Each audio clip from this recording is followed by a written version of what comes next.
আসসালামু আলাইকুম viewers, birds কিংডমের পক্ষ থেকে শুভেচ্ছা ও স্বাগতম। আশা করি সবাই ভালো আছেন। আজকে আমি আপনাদের সাথে আলোচনা করব যে এক খাঁচায় অনেকগুলো পাখি পালন করলে কি কি সমস্যাগুলো হয়, এই বিষয়ে আপনাদের সামনে তুলে ধরবো। তো আশা করি যারা চাচ্ছেন যে এক খাঁচায় অনেকগুলো পাখি পালবেন, দেখতে সুন্দর লাগবে, আপনার জন্য সুবিধা হবে, একবারে খাবার দিতে পারবেন, তো তাদের যদি এই বিষয়গুলো জানতে পারেন তাহলে আপনার জন্য সহজ হবে কী কী সমস্যাগুলো ফেস করতে পারেন আপনি। তো অবশ্যই ভিডিওটি শেষ পর্যন্ত দেখবেন। যারা এই ধরনের ইচ্ছা আছে যে এক খাঁচায় অনেকগুলো পাখি পালবেন, তারা জানতে পারবেন কী কী সমস্যা আপনাকে আপনার সম্মুখীন হতে পারেন আপনি। তো ভিউয়ার্স, আপনারা যারা আমার চ্যানেল নতুন ভিডিও দেখছেন তাদের কাছে একটা রিকোয়েস্ট, আমার চ্যানেলটা সাবস্ক্রাইব করে রাখুন এবং পাশে থাকা বেল আইকনে প্রেস করুন, তাহলে আমাদের নতুন নতুন পাখির ভিডিওগুলি সবার আগে আপনার নোটিফিকেশনে পৌঁছে যাবে। বিয়ার্স, এক খাঁচায় অনেকগুলো পাখি পালন করে সুন্দর লাগে দেখতে এবং আপনার ঝামেলাও কম হয়, কিন্তু যে সমস্যাগুলো আপনার হবে সেটা হলো যে যে কোনো সময়ে এক খাঁচায় যদি অনেকগুলো পাখি থেকে মারামারি করে, প্রচণ্ড আকারে মারামারি করে বাজিঘর পাখি, এতে করে কিন্তু একে অন্যের দ্বারা মারাত্মকভাবে জখম হয়। এটা কিন্তু আমি দেখেছি। একজন এরকম পাখি পালন করে, তো দেখা গেছে যে একটা পাখি আরেকটা পাখি এমনভাবে কামড় দিয়ে রাখছে মাথায়, সেই পাখি বাঁচার চেষ্টা করে রক্ত পড়তেছে, তারপর কিন্তু আরেকটা পাখি আমি দেখেছি কামড়ে ধরে আছে।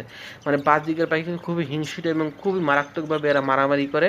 তো এই জন্য আপনি যদি অনেকগুলো বাজিকার পাখি এক খাঁচায় পালেন তাহলে কিন্তু তারা মারামারি করতে পারে এবং মারাত্মক আকারে জখম হতে পারে। 2 নম্বরে, হাড়ি দখল নিয়ে তাদের ভিতরে কিন্তু খুব একটা হাড্ডাহাড্ডি লড়াই হয় যখন তাদের ডিম পাড়ার বয়স হয়। আপনি যদি 5টা হাঁড়ি রেখে দেন, সেক্ষেত্রে কিন্তু দেখবেন তারা হাঁড়ি দখল করার জন্য এক ফিমেল আর এক ফিমেলের হাঁড়ির ভিতরে ঢুকবে। দেখা গেছে এক ফিমেল ডিম পারছে, অথচ অন্য ফিমেল সেই হাঁড়িটা দখল করার জন্য আর আলাদা হাঁড়ি আছে, কিন্তু তার ওই হাঁড়িটাই পছন্দ আর একটা ফিমেলের। সে ওই হাঁড়ির ভিতরে যদি ফিমেলটাকে মেরে বের করে দিয়ে ওই হাঁড়ির ডিম ফেলে দেয়। এই সমস্যাগুলো আপনার ফেস করা লাগতে পারে। 3 নম্বরে, কোনো কারণে একটি পাখি কোনো ভাইরাস বা ব্যাকটেরিয়া দ্বারা আক্রান্ত হলে সেই পাখির দ্বারা কিন্তু অন্য সব পাখিগুলো আক্রান্ত হতে পারে। এটাও একটা সমস্যা। 4 নম্বরে, কোনো পাখি যদি আপনার অসুস্থ হয়ে পড়ে, তাকে আলাদা করে ট্রিটমেন্ট দেওয়ার সুযোগ সেইখানে থাকে না।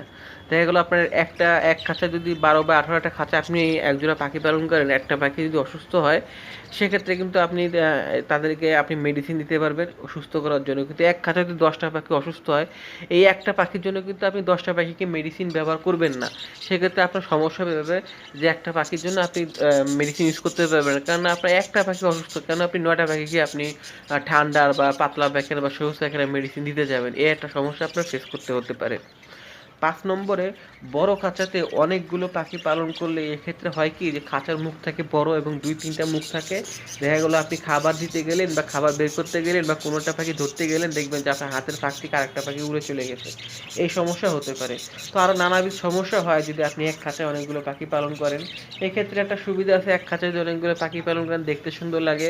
আলাদা আলাদা যে আপনার খাবার দিতে সময় লাগে অনেক, এই জিনিসটা লাগে না। আপনি একবার খাবার দিবেন, অনেকগুলো পাখি একসাথে খেতে পারবে।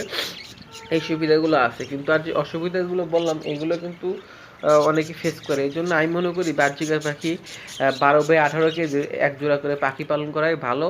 আপনার যদি আপনার নিজের বাড়ি হয়, আপনি যদি রুমের ভিতরে পালতে পারেন, সেক্ষেত্রে ভিন্ন কথা। কিন্তু আপনি যদি একটা বড় খাঁচা করেন, যদি এই যে খাঁচাটা দেখতেছেন এরকম করে যদি আপনি পালন করতে চান, সেক্ষেত্রে কিন্তু আপনি এই সমস্যার সম্মুখীন হবেন। তাই আমি মনে করি আপনি যদি পাখি পালন করতে চান তাহলে 12/18 কেজি নিয়ে এক জোড়া করে পাখি প্রতি খাঁচায় পালন করেন, তাহলে ইনশাল্লাহ আপনি ভালো সফলতা পাবেন, সফল হতে পারবেন। তো ভিউয়ার্স, আশা করি ভিডিওটি ভালো লাগে একটা লাইক দিবেন এবং আরও ভালো ভালো ভিডিও পেতে আমাদের সঙ্গে থাকুন, এবং ভবিষ্যতে কোন ভিডিও করলে আপনারা উপকৃত হবেন আমাকে বলবেন, আমি ইনশাল্লাহ চেষ্টা করবো সেই বিষয়ে ভিডিও তৈরি করার জন্য। তো সবাই ভালো থাকবেন, আল্লাহ হাফেজ।